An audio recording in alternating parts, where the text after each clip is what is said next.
संतान the process of digestion, circulation and respiration. हमारी body में बहुत सारी चीज़ें होती हैं, रेस्पिरेशन होता है।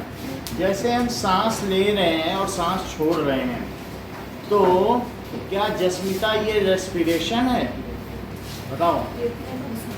चलो कोई और बात नहीं, निखिल बताएंगे। सांस लेना और सांस छोड़ना, क्या ये रेस्पिरेशन है? 7th में क्योंकि पढ़ा इसलिए पूछा। ये ठीक बता, और कोई नहीं बताया।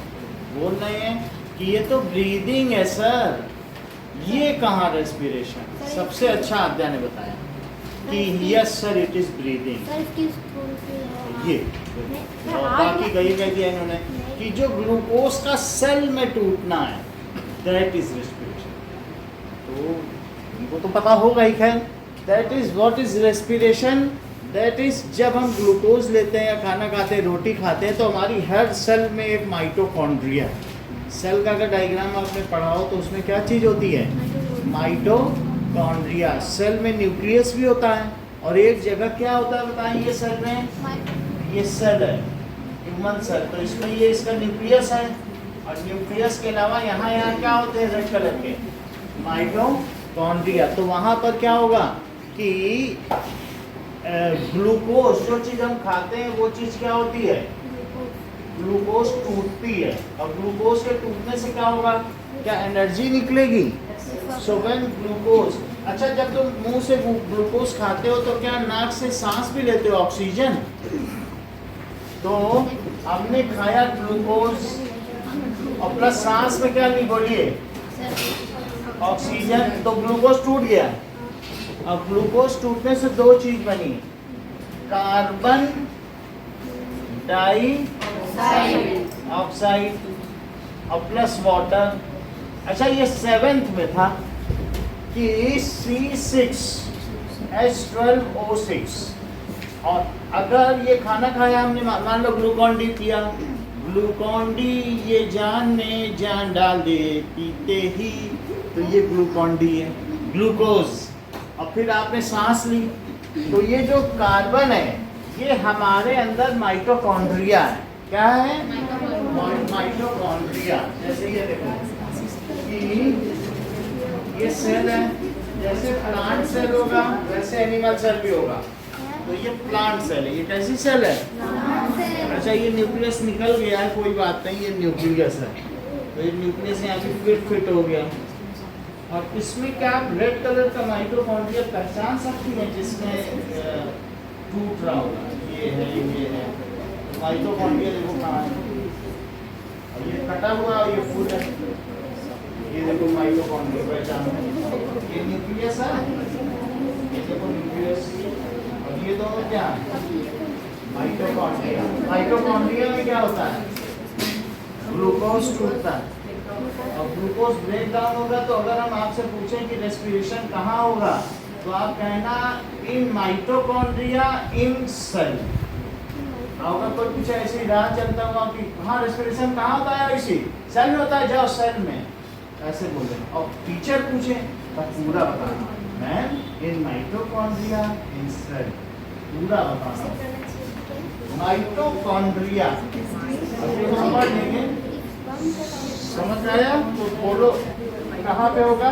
ये माइटोकॉन्ड्रिया। बाकी हम दिखा भी देंगे अभी, ये माइटोकॉन्ड्रिया, इसी में ग्लूकोज टूटता है, ठीक है? तो इसको सेल का पावर हाउस कहते हैं। इसको क्या कहेंगे?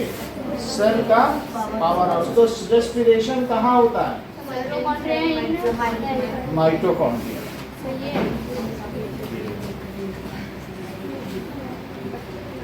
ओवल शेप, 3 है, 3 माइटोकॉन्ड्रिया रेड कलर पे, देखो सॉरी, ठीक है? ये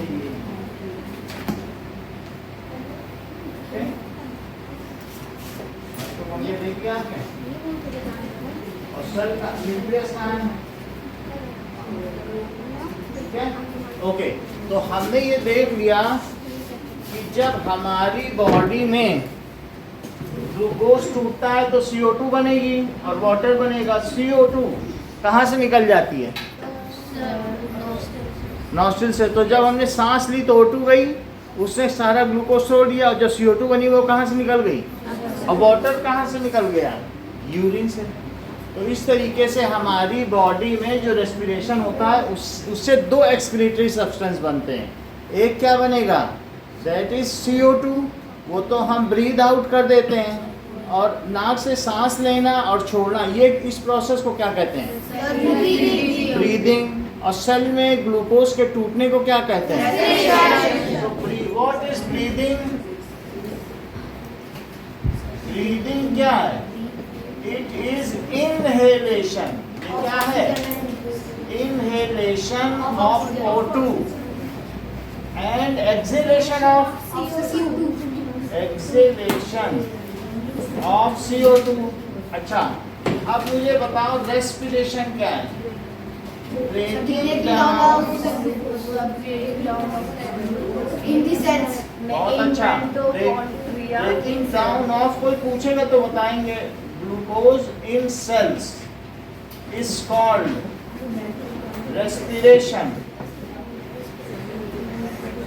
और ग्लूकोज के टूटने से क्या एनर्जी भी बनती है? उस एनर्जी से हम क्या करते हैं? Life processes. हमारी बॉडी में बहुत सारी चीज़ें हो रही हैं, जैसे ग्रोथ हो रहा है, ब्लड का सर्कुलेशन हो रहा है, रेस्पिरेशन हो रहा है, डाइजेशन हो रहा है। इसके अलावा कंट्रोल एंड कोऑर्डिनेशन भी हो रहा है। यानी अगर आप खाना खा रहे हो तो यहाँ तक हाथ दे रहे हो तो तभी मुंह खुलेगा जब यहाँ हाथ पहुँचेगा। ऐसा भी नहीं है कि यहाँ पर गया मुंह गया, हम तो नहीं खुलते, मुंह में लग गया पूरा तरह से साफ कर रहे हैं। कोऑर्डिनेटेड है। ऐसा कभी तुम्हारे साथ हुआ है कि एक पैर उठा हुआ और दूसरा भी उठ जाए? तो तुम गिर ही जाओगे। तो दोनों एक साथ कभी भी नहीं उठे। It is coordination. और ये भी हुआ है कि जब ये पैर उठा तो ये हाथ उठा है। ऐसा कभी नहीं हुआ है कि ये पैर फिर ये हाथ, ऐसे नहीं हुआ है। तो it so that our posture is maintain and our body is in equilibrium. यानी जब ये पैर और ये हाथ उठता है तो हमारी बॉडी क्या होती है? बैलेंस में बनी रहती है। तो इस तरीके से हमारी बॉडी में बहुत सारे सिस्टम हैं। पहला कौन सा सिस्टम है? That is respiratory system. दूसरा है डाइजेस्टिव सिस्टम, जिसमें खाने को पचाया जाता है, कैसे खाना खाया जाए, कैसे पचाया जाए। एक सर्कुलेटरी सिस्टम है, और चौथा सिस्टम हम पढ़ने जा रहे हैं। ये कुछ शुरू के चैप्टर्स हैं जो अभी हमने नहीं पढ़े हैं, ये आपके में ऑब्सोलीट हो गए या डिलीट हो गए, या फिर टीचर बाद में पढ़ाएंगे, हमको मालूम नहीं है। लेकिन ये इनमें से कुछ चैप्टर्स आपने 7th में भी पढ़ लिए, याद हो तो। जैसे कि आपने एक्सक्रीशन वाला पढ़ लिया और साथ में डाइजेस्टिव सिस्टम भी 7th में पढ़ा था। ठीक है, तो इसमें लिखा गया in earlier classes you have read, और सर्कुलेशन भी 7th में ही था, हार्ट का डायग्राम था सब। तो in this process energy is released.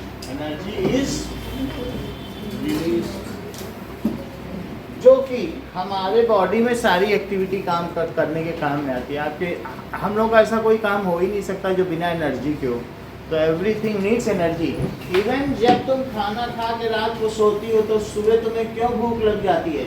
क्योंकि पूरी रात को भी हमारी बॉडी काम कर रही होती है। तो हमारी 70% एनर्जी तो लाइफ प्रोसेसेस में ही खर्च हो जाती है। 30% से तुम दौड़ते, भागते, कूदते, लिखते और पढ़ते हो। बाकी 70% से तो तुम्हारी बॉडी के अंदर सारा काम है। 70% of the energy released is utilised for ये बताइए life processes. So it is utilised, so which is utilised in किन्हीं 5 लाइफ प्रोसेसेस के नाम बताओ।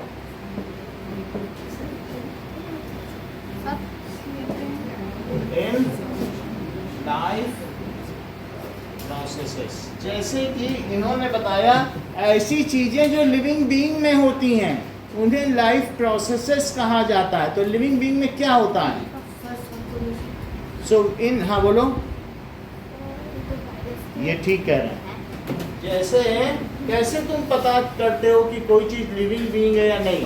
तो जैसा अनमोल ने बताया, all living being take nutrition. सबसे पहले अनमोल ने बताया टेक न्यूट्रिशन, और दूसरा क्या बताया अनमोल?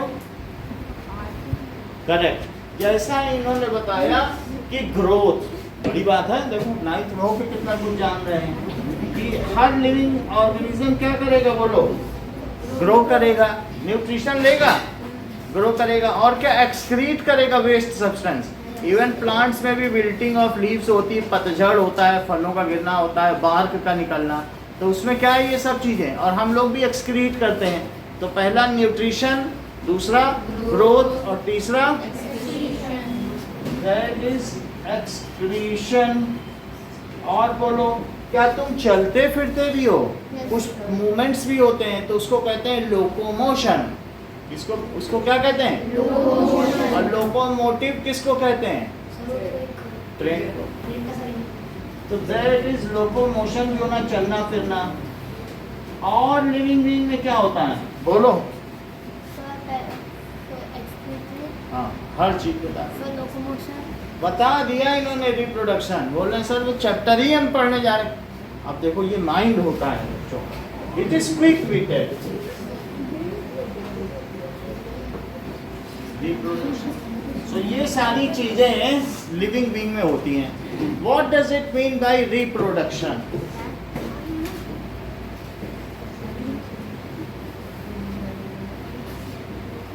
Now that is producing the new animals, ठीक है, similar ones by pre-existing animals, producing of new organisms which are alike to pre-existing animals। ऐसा कभी नहीं होता कि हमारा बच्चा बिल्ली हो जाए, बंदर हो जाए, ये कैसा बच्चा पैदा हो, मुँह छिला रहा, ऐसा होता ही नहीं, वो रिप्रोडक्शन नहीं माना जाएगा। अच्छा तभी लगे, देखो देखो इसकी नाक दादा से मिला, अरे मुंह तो देखो चाचा से मिल रहा है, तो वो चीज़ होती है। यानी when pre existing animals produce young ones which look like them. अगर मान लीजिए कि मैं यहाँ पर अर्पित को देखूंगा और उनके पापा आ जाए, मैं पहचान लूंगा कि अर्पित के ही पापा हैं। और इनके पापा आ जाए तो उनके हाथ में एक में केमिकल होगा, एक में प्रिस्ट होगा, पता लगा लेंगे। कैसे पता लगा लेंगे? क्योंकि लुकिंग लाइक, वो साइंटिस्ट होंगे, तभी तो बच्चा कितना क्यों साइंटिस्ट बन रहा है। तो इस तरीके से what does it mean by reproduction लिखिए कि reproduction process, reproduction is process, देखो that is producing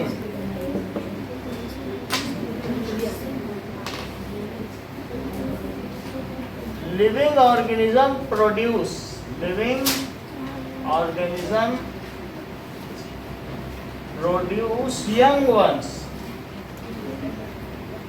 young ones which look like them।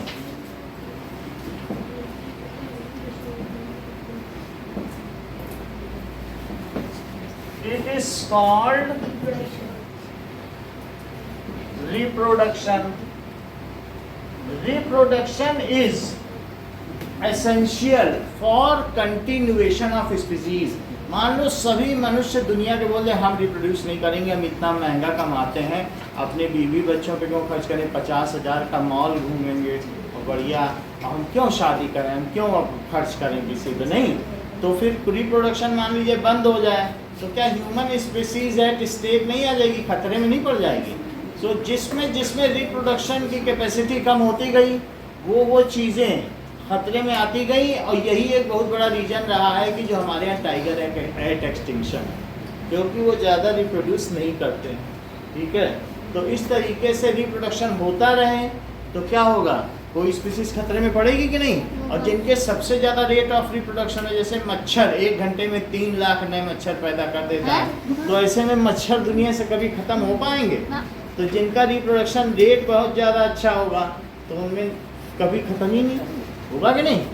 तो इस तरीके से reproduction ensures the continuation of species.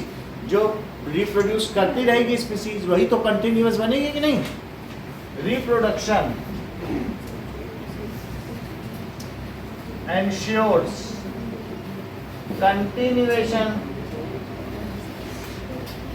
of species। अब जरा देखो, हम लोग यहाँ देखने जा रहे हैं रिप्रोडक्शन इन एनिमल्स। तो 2 तरीके के रिप्रोडक्शन है। एक रिप्रोडक्शन जैसे कि शौर्य ने बताया, क्या बताया कि कौन से 2 तरीके के रिप्रोडक्शन है। बहुत अच्छा, लेकिन अभी बताना नहीं, औरों को बताना। हाँ, सेक्सुअल रिप्रोडक्शन और एसेक्सुअल रिप्रोडक्शन, यही इन्होंने बताया था, हर चीज इन्हें भी मालूम। तो that is asexual mode of reproduction. लेकिन तुम धीमे बोलते हो। Let the class get enlightened by your knowledge, है ना, तुम अपने ज्ञान का प्रकाश चारों ओर बिखरने दो। सो that is reproduction. So what are two types of reproduction? asexual and sexual reproduction. Asexual and sexual reproduction. अब asexual mode of reproduction ये आपने 7th में पढ़ लिया है। इसमें sir one parent is involved. हाँ, so if one parent is involved, then such kind of reproduction is called asexual mode of reproduction. The reproduction in which one parent is involved.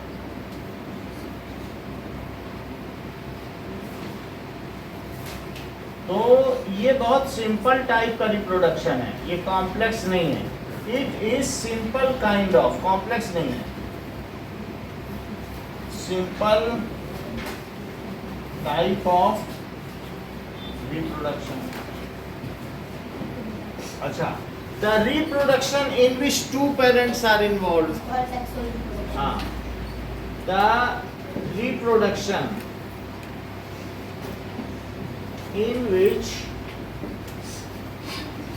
two parents are involved.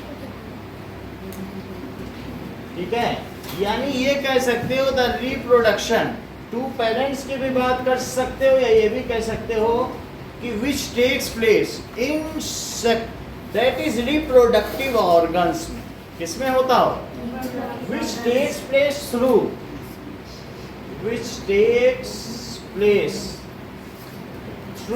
reproductive organs, through reproductive organs। उसे क्या कहेंगे, sexual mode of reproduction. क्योंकि जिस समय तुमने बोला to parents are involve, उस समय अनमोल के माथे पर बल पड़ गए थे कि ये क्या कह रहा है, उल्टी पुल्टे सब क्लास को बता रहा है। तुरंत हमें बदलना पड़ गया कि no, he is correct, in which reproductive organs are involved. तो प्लांट में क्या सेक्सुअल रिप्रोडक्शन होता होगा? पूरी क्लास बोल रही है कि एसेक्सुअल, सिर्फ अनमोल नहीं सेक्सुअल ये होता है। तो हम अनमोल की बात ही आगे रखेंगे क्योंकि यही मुख्य है, और 7th में हम सब पढ़ भी चुके हैं। तो दैट इज फ्लावरिंग प्लांट, और उस चीज को हम फिर से बता देंगे, फ्लावरिंग प्लांट्स। तो सेक्सुअल मोड ऑफ रिप्रोडक्शन किसमें होगा? फ्लावरिंग प्लांट्स में। कल हम आपको हिबिस्कस का प्लांट भी लाके दिखाएंगे, गुड़हल का पौधा। तो उसमें क्या होता है, कुछ पॉलेंस होते हैं और एक बीच में कार्पेल भी होगा, याद आ रहा है? तो pollen grains male reproductive organs हैं, और बीच में क्या होता है, पिस्टिल। पिस्टिल ऐसा भी 7th में आपने पढ़ा, अब याद आया? तो इस तरीके से क्या उसमें इन्वॉल्व होता है, थ्रू रिप्रोडक्टिव ऑर्गन्स। और फ्लावर किसी भी प्लांट का क्या है, क्या वो उसका रिप्रोडक्टिव पार्ट है? उसी में रिप्रोडक्टिव होते हैं, उसी से सीड्स बनते हैं कि नहीं, और जाइगोट बन जाता है, ऐसा हमने वहाँ देखा था। तो फ्लावरिंग प्लांट्स, और दूसरा क्या है, एनिमल्स। अच्छा, तो आगे चीज देखें।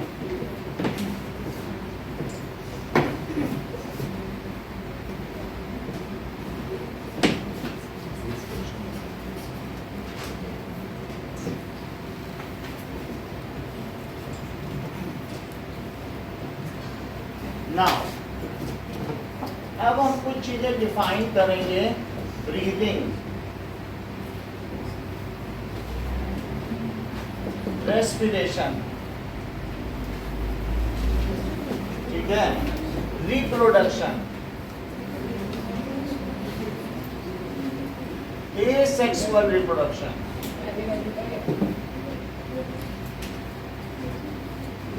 And sexual reproduction.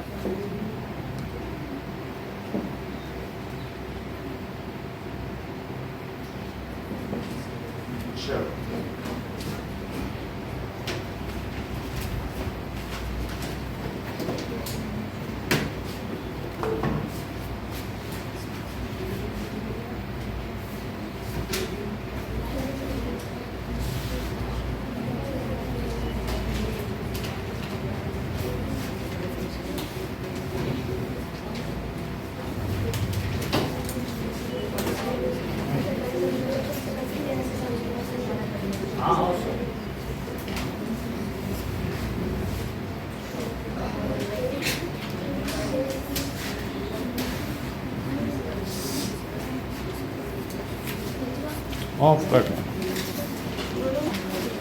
हाँ, सो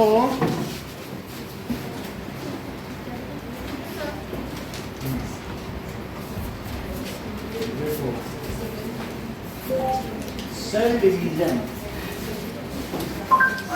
ओके, तो सबसे पहले हम देखेंगे कि बैक्टीरिया सबसे शुरुआती होता है, तो इसमें cell division Researchers at Harvard Medical School have captured extreme close-ups of bacterial membranes and their cell wall exoskeleton.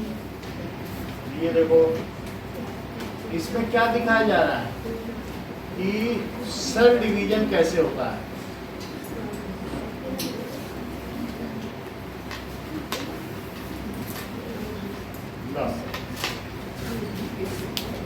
Okay,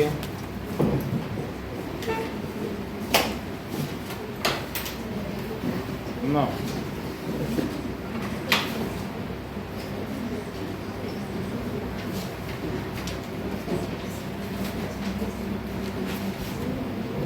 ये देखो, यहाँ एक सेल है, तो सबसे अंदर क्या उसके दो न्यूक्लियस बन गए, और दो न्यूक्लियस बनने के बाद क्या हुआ, फिर इसके बाद सेल भी डिवाइड हो गया। ऐसे दूसरे सेल में भी हो रहा है, देख रहे हो हर एक सेल डिवाइड कैसे हो रहा है। फिर से देखो, एक बार फिर से देखो कि सबसे पहले न्यूक्लियस डिवाइड होता है और फिर उसके बाद क्या होगा, सेल डिवाइड होगा। फिर से देखो कि न्यूक्लियस के दो टुकड़े हो गए, यानी डीएनए के दो टुकड़े हो गए, और फिर सेल के भी दो टुकड़े हो गए। तो इसमें, इस प्रोसेस में मयंक क्या हुआ होगा, ये बहुत अच्छा बताया। आप लोगों को भी पता होना चाहिए, जैसे मयंक ने बताया कि मदर सेल, ठीक है, divides to form two daughter cell, यानी ये एसेक्सुअल रिप्रोडक्शन में क्या होता है बताइए। मदर सेल थी, जब सिंगल थी तो क्या थी वो, मदर सेल। अब क्या बना दिया उसने, जो बीच में दिख रहे हैं। अच्छा, शुरू में जो दिख रहा है ये क्या है बताओ, और जब ये इसने आगे बना दिया अब क्या हो गया ना। इस चीज को देवव्रत रिपीट करो जो सेंटेंस बोला।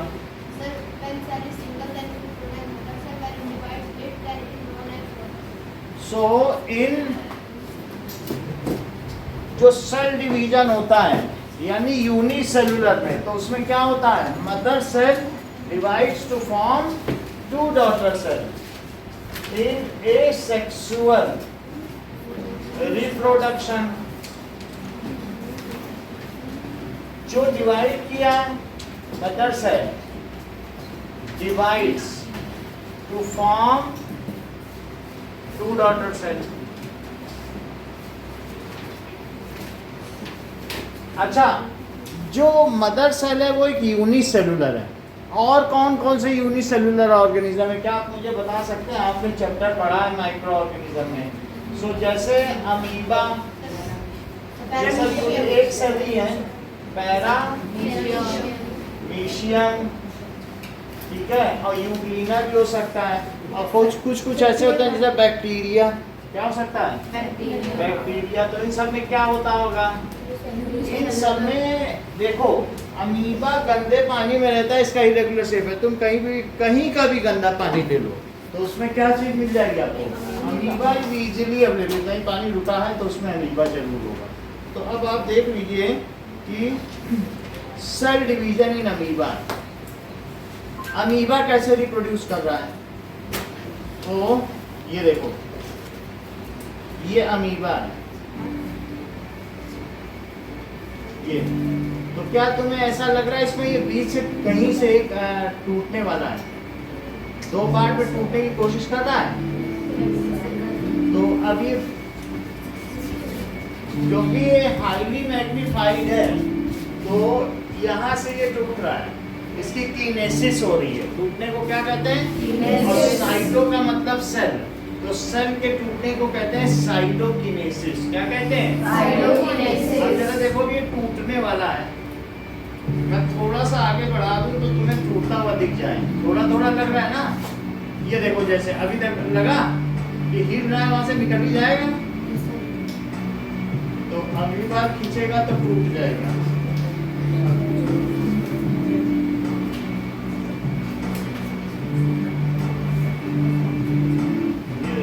ये टूटने वाला है कि नहीं,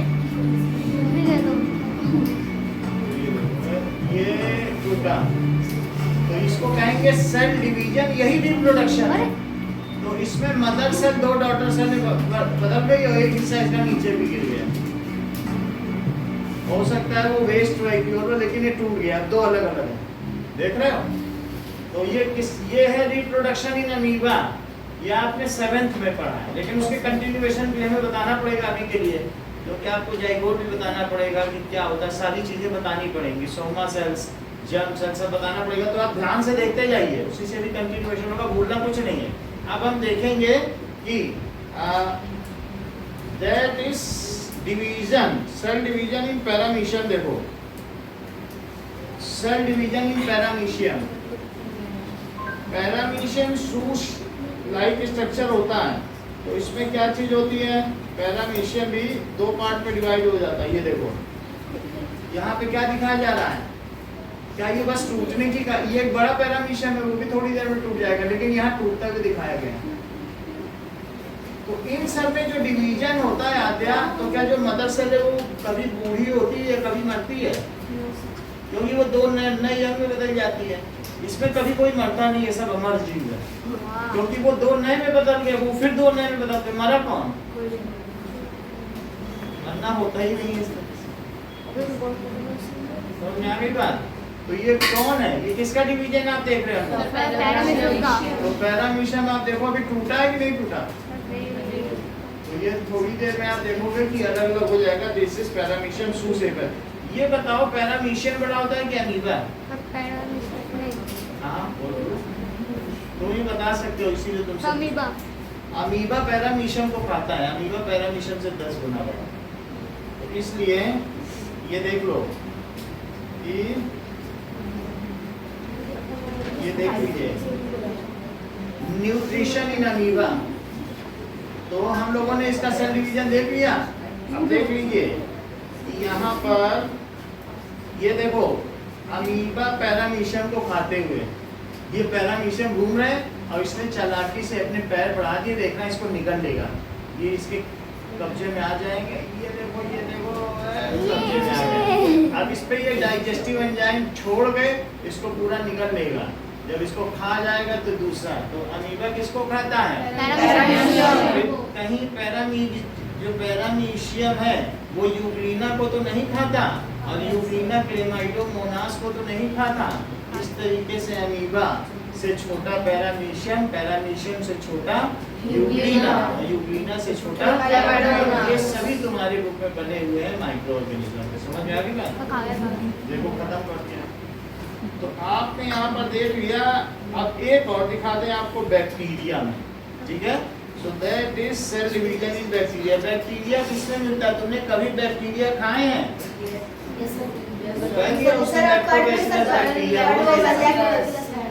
लैक्टोबैसिलस बैक्टीरिया है, और कई बार ईस्ट भी है बैक्टीरिया, मतलब ईस्ट तो फंगस हो गई, वो हम उसको क्या डो में ब्रेड बना के खा लेते हैं, तो जैसा इसने कहा। तो आप ये देखिए कि cell division in bacteria, bacteria में देखो तो यहाँ दिखाया गया है कि अब ये देखो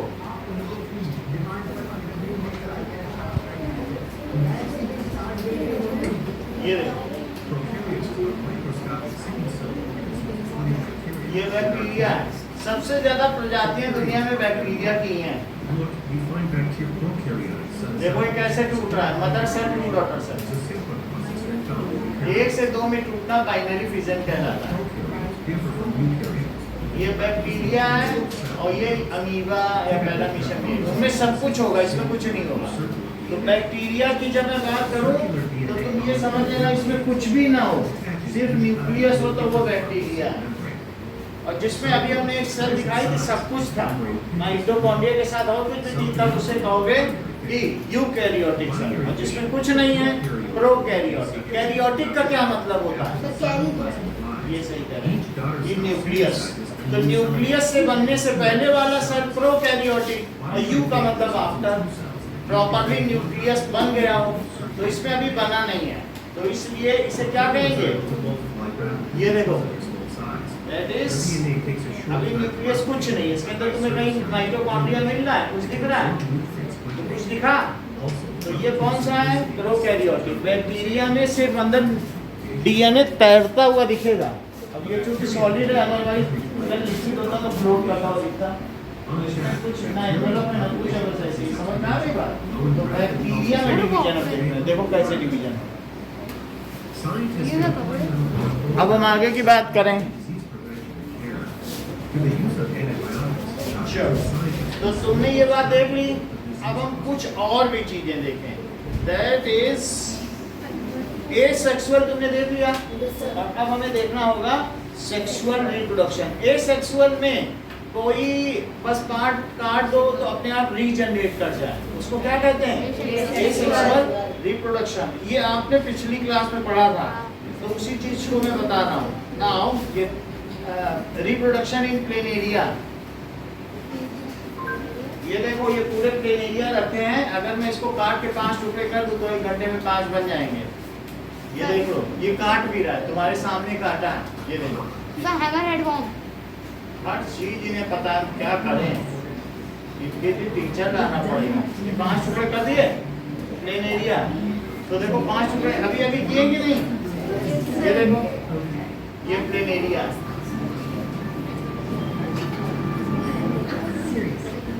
ये these are the plane area। देखो, अब ये पानी में है और ये इसकी आँख है। आप देखी थी? अभी 5 में आँख आ जाएगी, 5 में पूंछ। देखते देखते तो हैमरहेड बॉम्ब में भी आपको ही रहता है। वो अर्थों के साथ ही रिजनरेट हो जाता है। इसलिए क्या हो रहा है भाई? है आँख आ गई। ये देखो, अब ये नया बन गया। ये पहला वाला आँख आ गई। अब दूसरा भी जरा देखो, ये दूसरा, इसके भी आँख आ गई, पूंछ भी आ गई।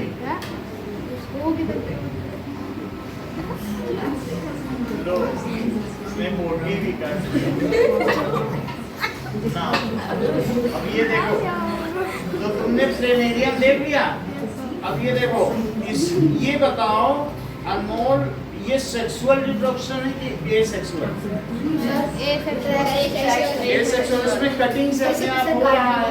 तो ये इस तरीके से है। इस तरीके से देखो, ऐसे यहाँ देख लीजिए, स्टार फिश इन बीच। ये देख लो।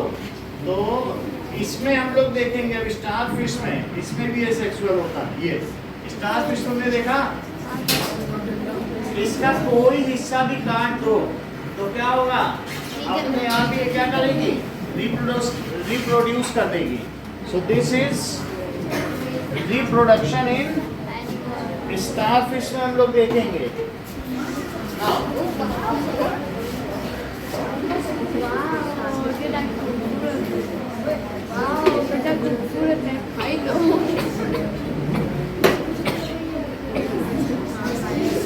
ये देखो, ये सब स्टार फिश है।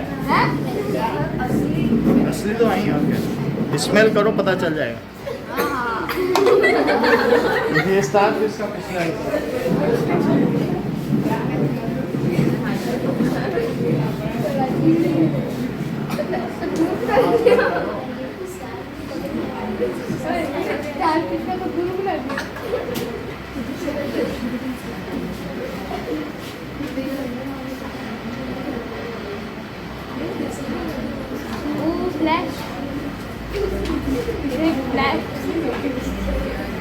ठीक है, देखो यही है स्टार फिश।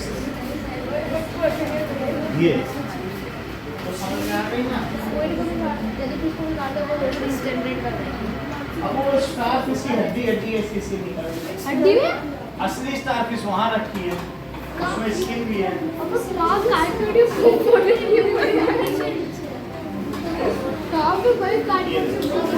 अब हम आगे की बात करेंगे। जेलीफिश को भी काट असली स्टार फिश के छोटे छोटे बच्चे हैं। वाओ, कितने क्यूट है भाई। ठीक है, इसको हम लोग बर्थडे में सजाते हैं, वो असली है स्टार फिश। मतलब यही सब सजाते हैं कि नहीं? अब देखो, तो अब अगर इसका कोई पार्ट काट दिया जाए तो देखो क्या हो। सर ये रीजनरेट कर जाएगा। हाँ, that is सर क्योंकि जेलीफिश के अंदर हड्डी ही नहीं होती है।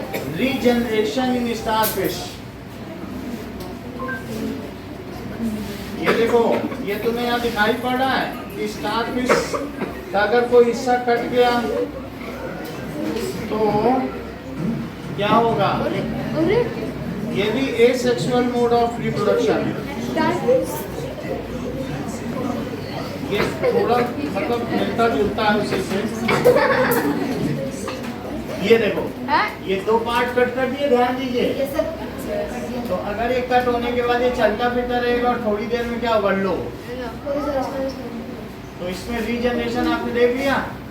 स्टारफिश भी रीजनरेट करती, दोनों अलग अलग हो गए और उनमें पार्ट्स भी पैदा हो गए, दोनों फुल स्टारफिश। तो ये सब एसेक्सुअल मोड ऑफ रिप्रोडक्शन है कि कोई चीज कट हो जाए, फ्रेगमेंटेशन हो जाए। बात समझ में आ गई कि नहीं?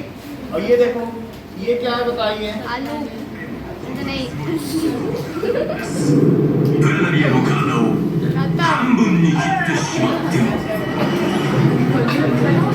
頭の部分はそれだけで生きている尻尾の部分もそれだけで生きていけるのです本当にすごいのはここからなんです。ここからです。体を5つのパーツにバラバラに分けて5つの小さな体たちはそれぞれがそれぞれで生き続けていけるのです。本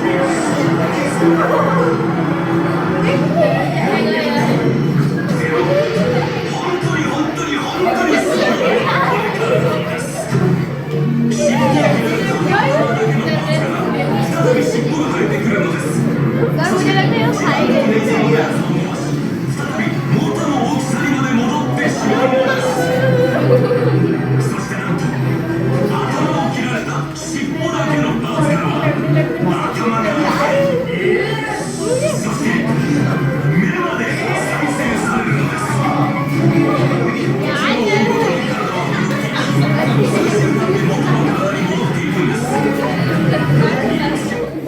तो ये आपने देख लिया, यहाँ दिखाया है कट करके कैसे होता है। अब कभी कभी कोई चीज बड भी निकल आती है, जैसे आलू बडिंग इन हाइड्रा।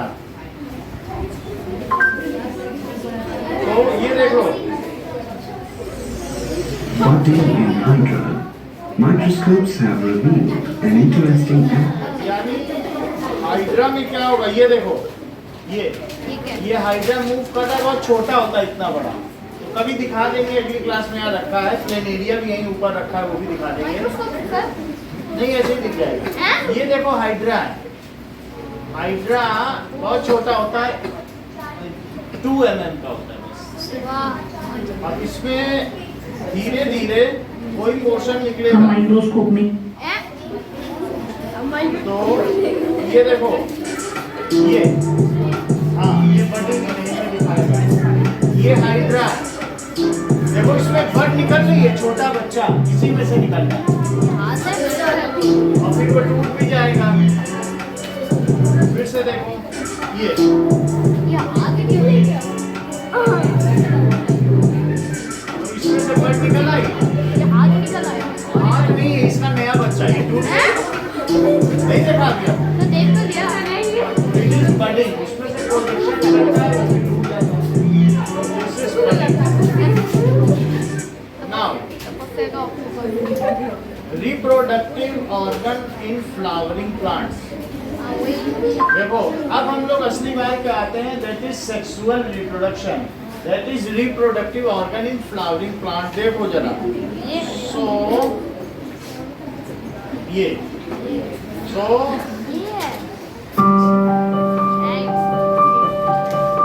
कोयल को देखो, बेचारे का पोस्टमार्टम कर दिया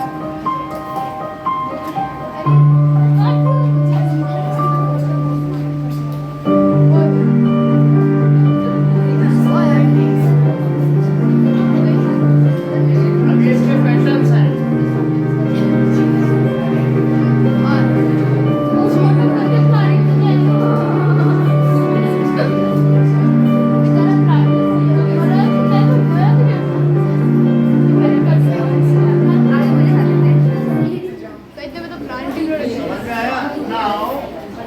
लेट अस सी कि what are the reproductive organs of flowering plant. तो सबसे पहले क्या होता है प्लांट में, ये देखो कि सबसे नीचे में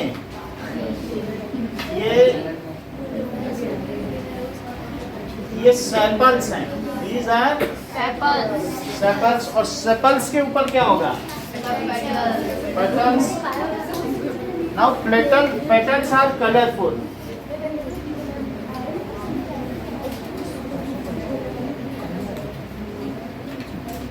इतनी बात समझ आ गई। तो इसको सेपल कहिए, इसको पेटल कहिए, और इनके बीच में एक सेंट्रल पार्ट होता है जिसको कहते हैं कार्पल, या जिसमें पिस्टल। ये तो ये फीमेल रिप्रोडक्टिव ऑर्गन है। इसका क्या नाम है, फीमेल रिप्रोडक्टिव ऑर्गन। और इसके चारों तरफ कुछ मेल रिप्रोडक्टिव ऑर्गन भी होंगे, और मेल रिप्रोडक्टिव ऑर्गन को कहेंगे स्टेमन, ऐसे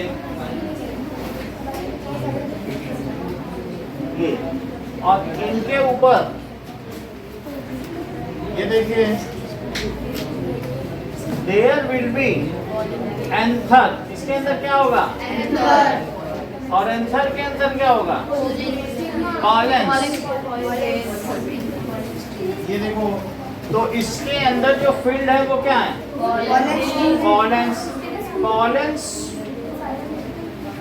थोड़े थोड़े निकल भी जाते हैं, इसमें क्या होते हैं, हवा में निकलते भी रहते हैं। अच्छा, इसके अलावा जो इसके अंदर देखोगे तो ये जो पूरा फीमेल रिप्रोडक्टिव ऑर्गन है, इसको देखिए, इसमें सबसे ऊपर वाले पोर्शन को क्या कहते हैं, स्टिग्मा। इसे क्या कहेंगे, इसकी नेक को स्टाइल, और इसको क्या कहेंगे, ओवरी। और ओवरी के अंदर ये क्या है, और ओव्यूल के अंदर क्या है, बोलो। अस्मिता बताएंगे। अस्मिता तुम बताओ, बात ज्यादा कर रही हो। हाँ, इसके अंदर क्या है, ओव्यूल के अंदर बताइए। हाँ आप, चलो आप तो खैर छोटी क्लास, आप बताओ। हाँ, जैसा कि बताया एग, ओव्यूल। ओवरी के अंदर क्या है बोलो, ओव्यूल। और ओव्यूल के अंदर क्या है, एग। तो ये इस पूरे को क्या कहेंगे, इसके दो नाम बताओ, कार्पल और पिस्टल। दैट इज कार्पल और पिस्टल। अगर मान लीजिए कोई पॉलन आके इसमें गिर के इसके अंदर चला जाए, तो ये दो अलग अलग चीजें हैं। ये बताइए, ये मेल रिप्रोडक्टिव ऑर्गन है, ये फीमेल है, और ये कौन सा है, मेल में क्या चीज होगी, एंथर और फिलामेंट। तो दो चीजें हैं। एक तो इसको कहेंगे फिलामेंट, और इसको क्या कहेंगे, एंथर के अंदर क्या है, पॉलन। और इस पूरे को क्या कहेंगे, स्टेमन। And this is male reproductive organ, और इसे क्या कहेंगे, फीमेल रिप्रोडक्टिव ऑर्गन। अगर मान लीजिए पॉलन इसके अंदर गिर के इससे मिल जाए, फिर क्या होगा, फर्टिलाइज हो जाएगा, तब क्या कहेंगे, जाइगोट। अगर ये जाइगोट बन जाएगा, यहीं पे जाइगोट बन जाएगा, यानी एक इसमें से पॉलन इसके अंदर चला जाए, तो ऐसे में ओवरी क्या बन जाएगी, एम्ब्रायो। ये सही कह रही है। ओवरी ही फ्रूट है जिसे तुम आम पूरा खा जाते, वो ओवरी है। अब बोलो ओव्यूल क्या होगा, सीड का कोट, गुठली बच जाती है, तो गुठली का जो कोट है वो ओव्यूल है, और उसके अंदर जो बीज छिपा है या एम्ब्रियो, वो एग है। समझ में आ गया। तो भाई जाइगोट डेवलप्स एज एग, और ओव्यूल डेवलप्स एज ठीक ठीक बताओ, ओव्यूल किसमें डेवलप होता है? सीड कोट, जो हार्ड होता है ना, जो गुठली होती है, और ओवरी डेवलप्स एज फ्रूट। समझ में आ गई बात? तो अगर समझ में आ गई है तो बताओ ये क्या है? पेटल। और ये क्या है? सेपल। तो ये देख लीजिए, इसको आपने क्या कहा? पेटल। और इसे क्या कहा? और ये सारी चीजें जिस पे लगी हुई है उस जगह का क्या नाम है? रिसेप्टेकल। और ये क्या चीज है बताइए?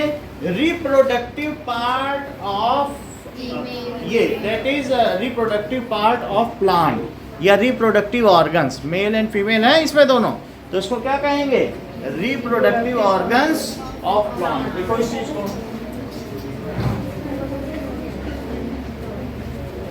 Organs of plant. और इसमें ये फीमेल रिप्रोडक्टिव ऑर्गन है, वो क्या है? मेल रिप्रोडक्टिव ऑर्गन्स है। 9 से 11 कल आपकी क्लास है इसी चैप्टर की। टाइम नोट कर लो, 9 से 11 यही क्लास, साइंस की क्लास।